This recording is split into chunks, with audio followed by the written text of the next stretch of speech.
All right, thank you for staying with us. Let's cross over straight to Nyeri, where Martin Munene is standing by with farmers there as well to talk about the issues bedeviling the coffee, tea and the milk industry after those directives. Martin, good morning. It's good to see you. Over to you.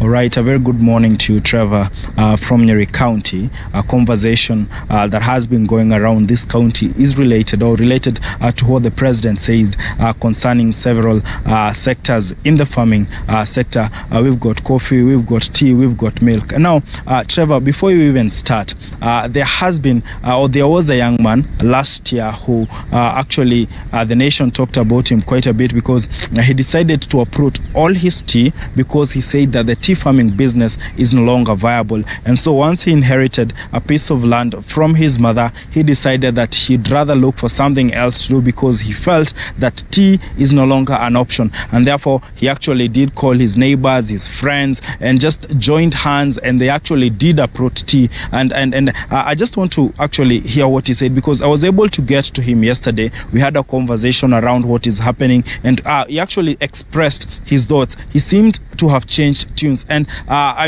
from last year to this year after what the president said. And I want us to just get to listen to what he said yesterday before I speak to other farmers who are with me here. Unapeleka sokoni, baada ya mwaka mmoja unapatiwa bonus ya shilingi 30 na umeshinda huko, umeweka fertilizer, umechunisha hiyo majani chai, hiyo leba yote, alafu unapatiwa shilingi 30. Nikaona hiyo biashara si haina faida yote, nikangoa. Sasa kutoka jana asubuhi wa president wetu Uhuru Kenyatta, His Excellency akiwa Mombasa, tunajua alienda akafanya mabadiliko kwa agriculture sector yenye huku mashinani kwa ground tunasema tulichukulia kwa furaha sana. Tunaichukulia, tunamwambia asanti. Mambo ya kwanza yenye aliguzia ni mabadiliko ya majani chai. Vile majani chai inauzwa, si ati mkulima anachukua tu anapeleka kule alafu ingine hajui vile anapatiwa pesa. Wao ndio wana determine formula, lakini president alikuwa categorical akasema majani chai ukichuna unapatiwa 50% green leaf per month, then hiyo ingine yote unawekewa.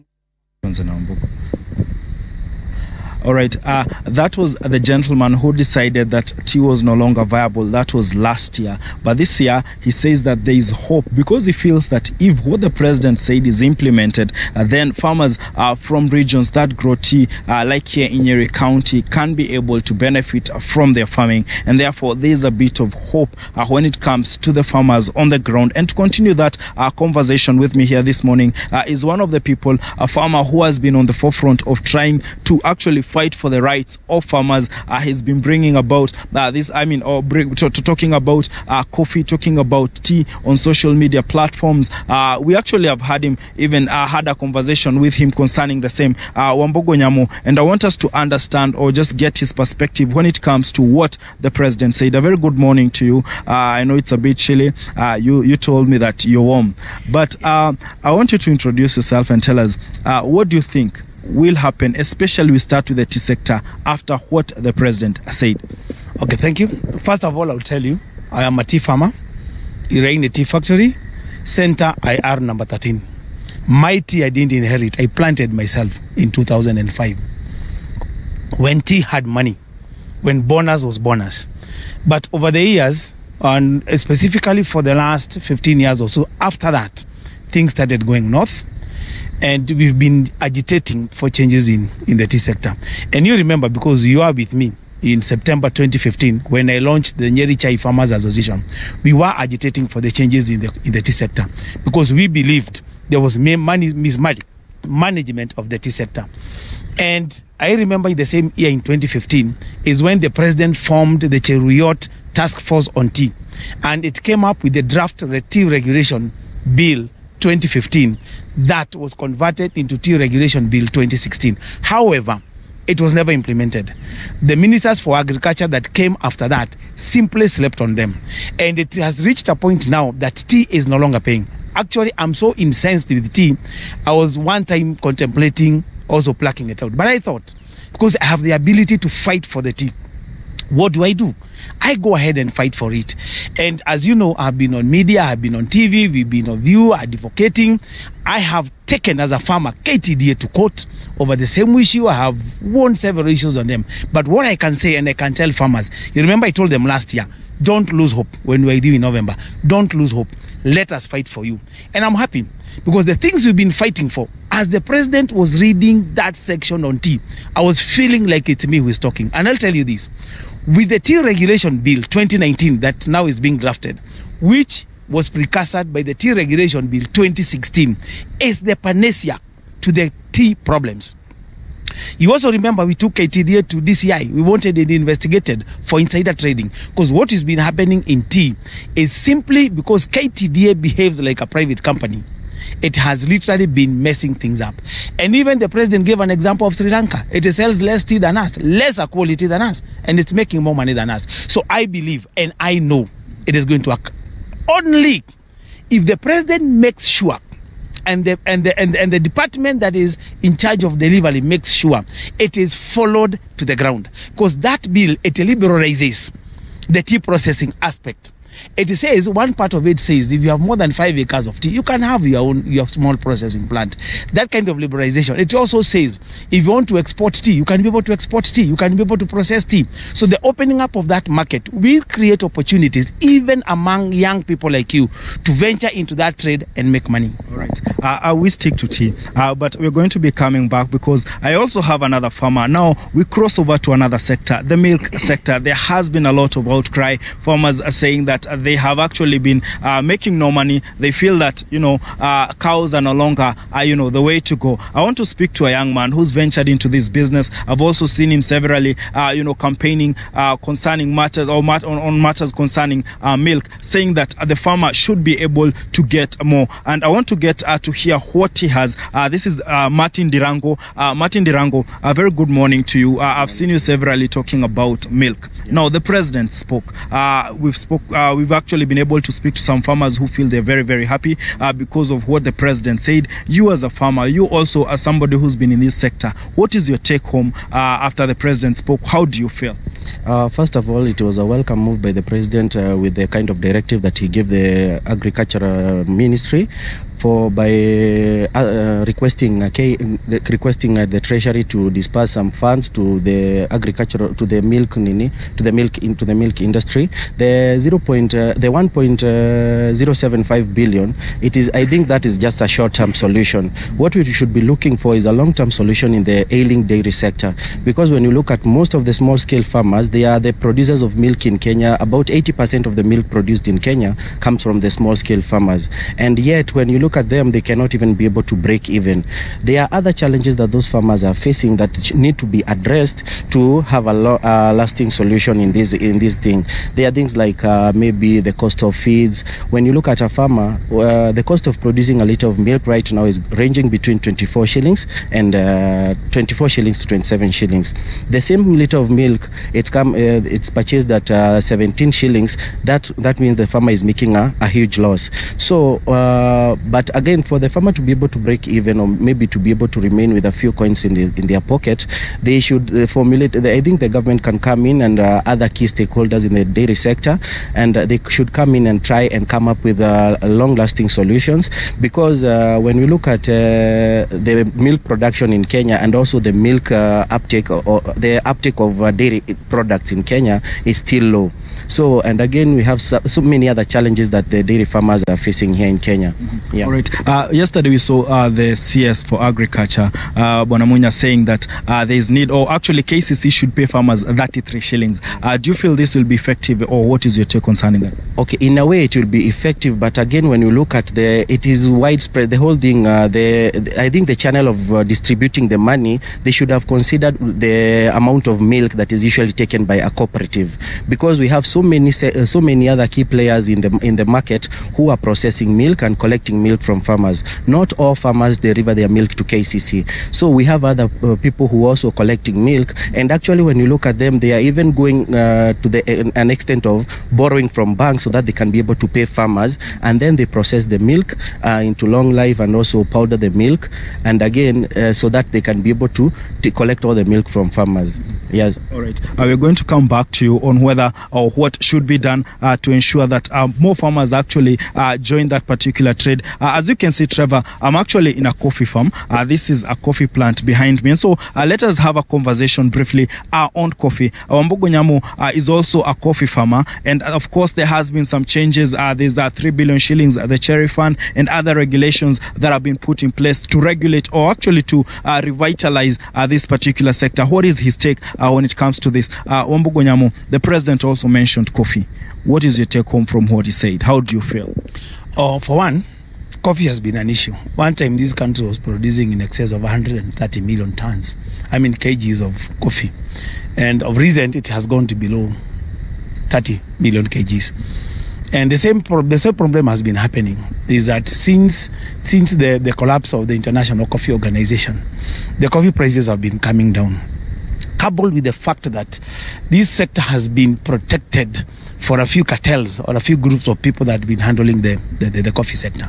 And you remember 2 years ago, the president came up with a Kenya task force committee that us and so many farmers, we presented our views. And I'm happy to say that last year, we pushed for the implementation or for the actualization and the gazettement of the Coffee Regulation Bill 2019 after it was passed. And when it was gazetted and the regulatory power of pulping, processing, milling and roasting was taken to the county government. However, the implementation and actualization has not been forthcoming. What I would say is this. What matters, to me, it is not even the cherry fund. That's not the big thing in myself. The big thing is the Coffee Regulation 2019, because they actually liberalize the coffee. They bring in regulations that will enable other players to come into the sector, other players to invest into that sector. And if you have other progressive players coming into that sector, then we are going to have positive competition. And if the coffee regulations are implemented to the letter, we expect the price of coffee to shoot to between 130 and 150, with in nearby future the price reaching the price of 200 shillings per kilo. And it is possible, because our coffee is actually, just like our tea, is rated the best in the world in terms of even blending other teas. And what we require now, the law, unlike the tea regulation bill that is being gazetted in 2 weeks, the coffee regulation bill has been there. 2019 has been there. What we need is actualization. If it is actualized, I can tell you for sure, the prices will shoot. The same thing with the tea, because I have to refer to both of them because they are similar. The only way a farmer is going to make money in tea is if he gets a price of 90 shillings per kg. The only way a farmer is going to be rich, because you do business to be rich. Coffee is not subsistence, it's not for eating. It's the price to reach at least a minimum of 130. If we implement those two regulations to the letter, I can tell you, for coffee farmers, they'll never even take their coffee to the factory. We'll have a situation where people will be buying coffee. Farmers will be given contracts 1 year ahead. And I urge the governors, because coffee is now regulatory authority is under the governors, except the export license because of quality. I urge the governors to be serious. Since this regulation was put in place, I have not even heard them talking about them. Have you heard about our governors talking about this regulation? Have you heard about the governor of Kerogoya, Kirinyaga, talking about it? They have not. It is their responsibility now to make sure that these things are actualized. It is their responsibility to sensitize the farmer that there are changes. It is the responsibility of the governors and the government to sensitize the business people that now there are new opportunities in coffee. You, Munene, right now, you can apply for a license. You mill coffee and you export. And if we become serious, if we stop being a talking nation and a complaining nation and actualize what we plan for, because this country, we have a habit of coming with beautiful things that we don't actualize, then we are going to succeed. And lastly, I would like to ask the governor of Nyeri, there was an audit that was done on the cooperatives, the coffee cooperatives. There was an advance fund that was to be given for 1.5 million in helping the farmers. That was a presidential project. What happened about it? We need to be told. We need to know what came out of it. And to the Minister Munya, the cooperatives have been complacent in the destruction of the pricing of coffee. Let us not just talk about up there. Let's also go to the cooperatives. Let's look at what is happening in the cooperatives. Let's look at the procurement procedures. Let's look at price fixation in both tea and coffee. And I'm telling you, if those things are done, this region and this country and the tea and the coffee farmers, they'll be rich. And if they'll be rich, even you young people, you'll be able to invest in service industry. As older people will be able to invest in manufacturing industry. And the whole country will go up. Coffee has the potential to bring into this country between 250 and 300 billion in a single year. Tea has a potential to raise from the current 142 billion to 250 billion. So we are talking about both sectors have a potential to raise more than 500 billion within our sector. I tell you, man, we are going to be rich. All right. I'll come back to you so that we talk briefly about the cooperatives. But I move back to Martin. There has been a 16% tax imposed on milk coming from other countries, and especially from outside the East African community. What does he think concerning this? Mato, what do you think? Okay, first of all, the one thing that I didn't expect is even the tax. I thought the tax would be even up because Kenya is not a milk deficiency country. We are able to produce enough milk that can be consumed here, and even the surplus goes for export. So one thing I think, because it is one of the challenges that is making farmers not be able to compete, it's because the cost of producing milk in Kenya is very high. Consider when you compare it with the milk being produced outside, like when we compare Uganda and Kenya, a liter of milk here in Kenya will produce it at it will cost you around 24 shillings, but when you go back to Uganda it will cost you about 10 shillings. So when they bring in their milk, they can afford to pay for the 16% VAT, and at the same time they will come and sell their milk here at a cheaper price. But again, there are also complaints that even the milk is not coming from Uganda, because as we understand, Uganda is not that much, they don't produce that much milk, because even when you look at the type of breed of cattle they have, they are not able to produce that. There we go back again, the issue of corruption and also bringing in other stuff that are coming to compete with our locally produced goods, which makes them brings up an unhealthy competition. So for me, I wish the president had imposed maybe a 35% tax on those dairy products coming outside the country. All right. Yeah. And as I let you go, Martin, the president spoke. You say that there's still much more to be done, but do you feel hopeful as a young man? Would you advise another young man to actually venture into the dairy industry? Actually, dairy industry constitutes for about 14% of the GDP in agriculture, and it is one of the highest profitable venture in agriculture right now that even I can urge other youth to venture into. But if the necessary measures are taken, it will become a lucrative investment. Yeah. Martin says that with the changes, he feels that more young people can be able to join this industry and their lives would actually change. Now, as we wrap it up, I go back to Wambogo Nyamu on the issue of cooperatives. I've actually witnessed personally cooperatives paying in excess of 100 shillings, and I've also seen other cooperatives between these two cooperatives, for example, and what can be done to ensure that there's an element of equity across the board. Okay, one, we've for quite some time we've had this what you call the marketer licenses that has been given to some cooperatives, and one of the things I've been raising is the raising of the awareness and the capacity building among the managers of the cooperative sector. If you look at some of those cooperative societies that are giving good prices, look at the education level of the managers, and you've seen them. It's good.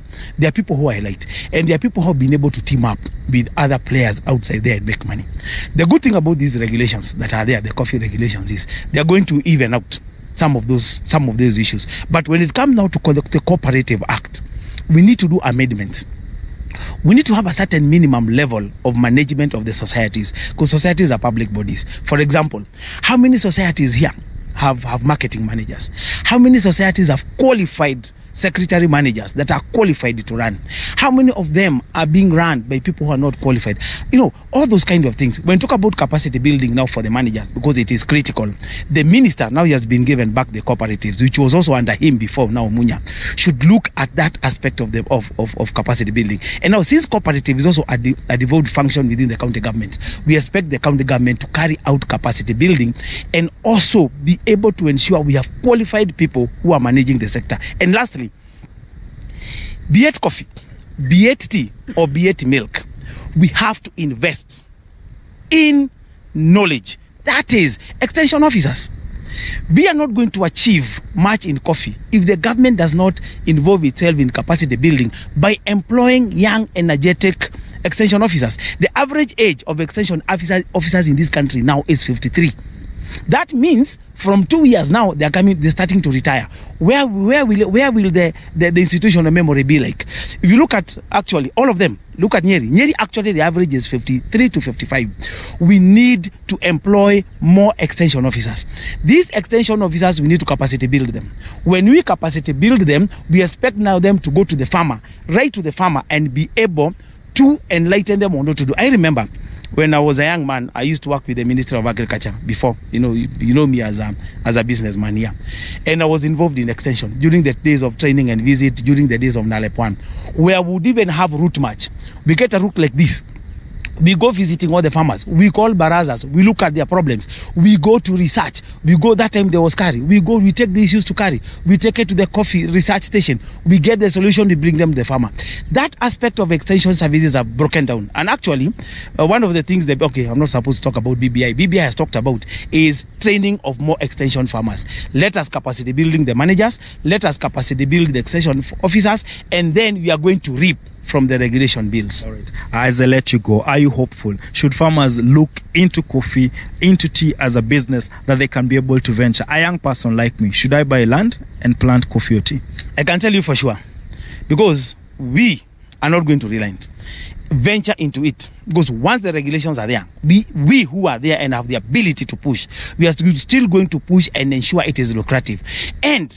And the average age of coffee farmers in Nyeri is 63 years age.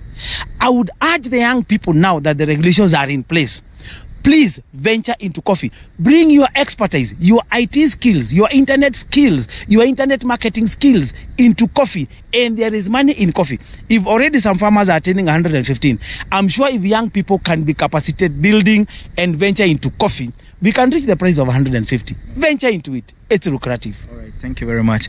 Trevor and Zinzi, I think you've heard what these two gentlemen are saying. Martin here says that he's confident that if young men, young women are able to join the milk industry with the changes that are taking place right now, then they would be able to make a living. On my left here, the gentleman Wambogo Nyamu also feels that young people can be able to invest in this particular industry. And why I'm emphasizing on the young people is because from what we've heard and from what we've seen, there's quite a bit of young people who have not ventured into farming because probably because of what has been happening across the region and across the country. Farmers have been actually amongst the most poor people in the community. They work very hard, but they've not been able to receive monies for their goods or monies for their products, and therefore most of the young people have actually left. Of course, you know, the rural urban migration. Most of the people have left the rural areas to go and actually live in the urban areas because they feel that in as much as they have shambas, in as much as they can be able to farm,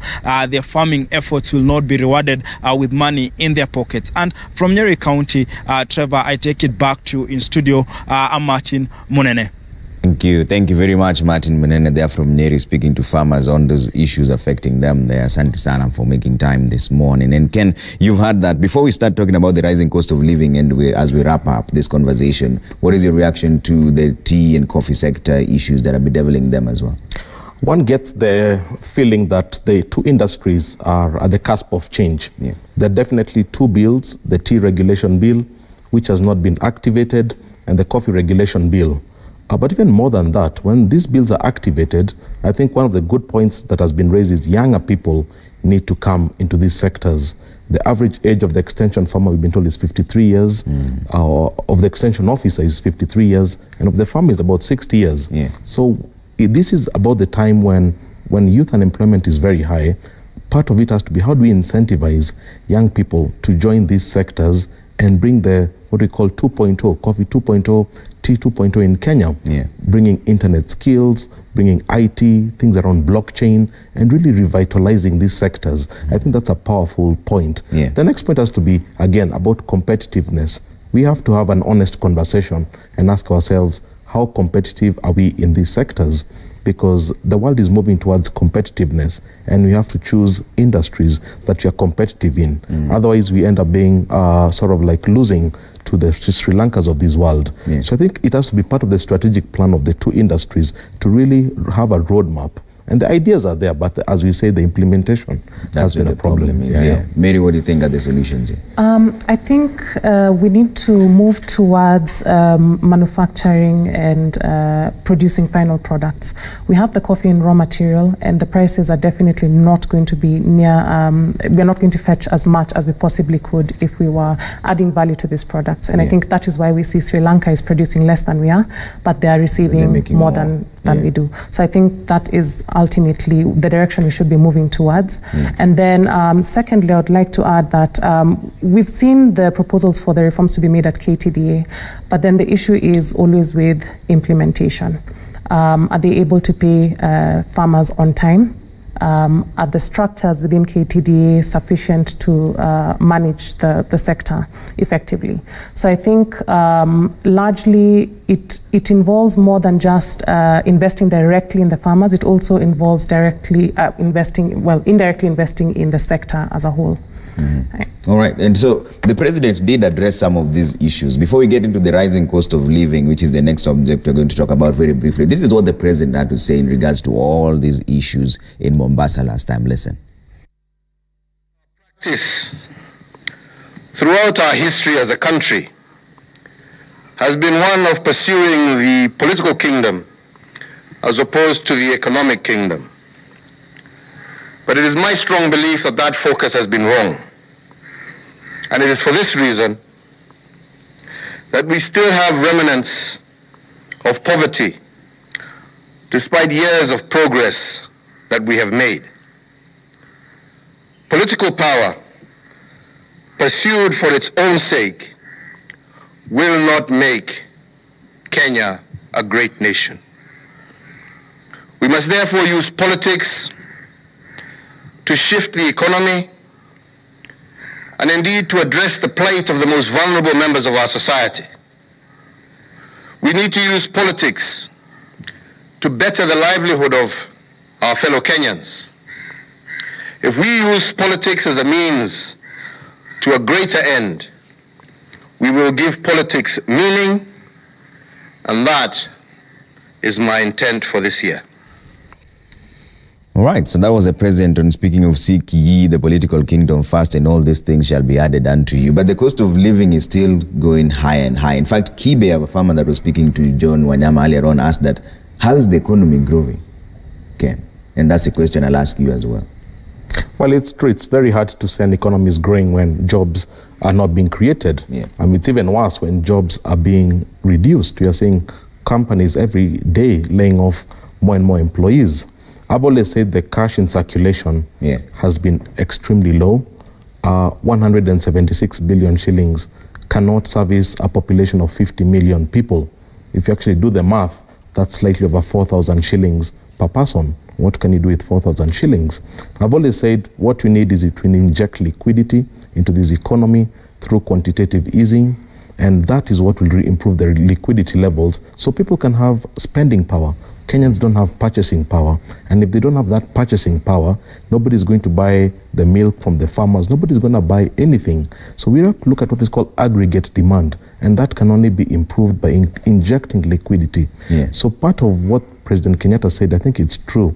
We need to look at the economic kingdom and not the political kingdom. I think politics and economics have decoupled in the last few years, where it's pretty much they're looking at very different ends. If 2020 we can make our politics about improving the quality of standards of lives of Kenyans, I think Kenya can easily be a first world country in our lifetime. Would this be part of it? The back page of the Daily Nation, the budget cuts to hit ministries. Now they're planning to save about 100 billion. Is this the right direction to take?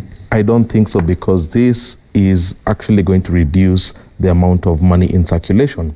All the policies from now moving forward have to increase the cash in circulation. Anytime the government is spending less, anytime banks are lending less, it means the overall circulation of money in the economy is lower. And I've said 176 billion. If you have to equate, what I always say, money in an economy is almost like blood in the human being.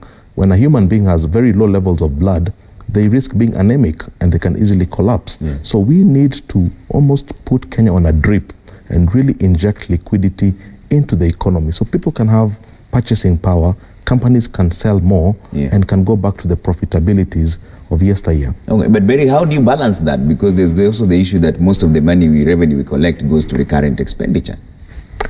I think that is a problem with, particularly in the counties. You find that development expenditure is quite low. In some counties, it's as low as 5%. And the highest is, I think, about 56 to 60%. So you find that in counties in particular, there has been little education, at least there was not a smooth transition from national government to county government. And you find that the people that are in place are not well trained, they don't have enough knowledge, they don't understand, or at the moment they're making the mistakes. But the learning curve is it's steep and long. So they'll continue to make their mistakes, and we're not spending enough on development. And that is the expenditure that we particularly need as a country in order to progress. So you find absorption rates are quite low. So you don't think austerity measures will help? Not necessarily, no.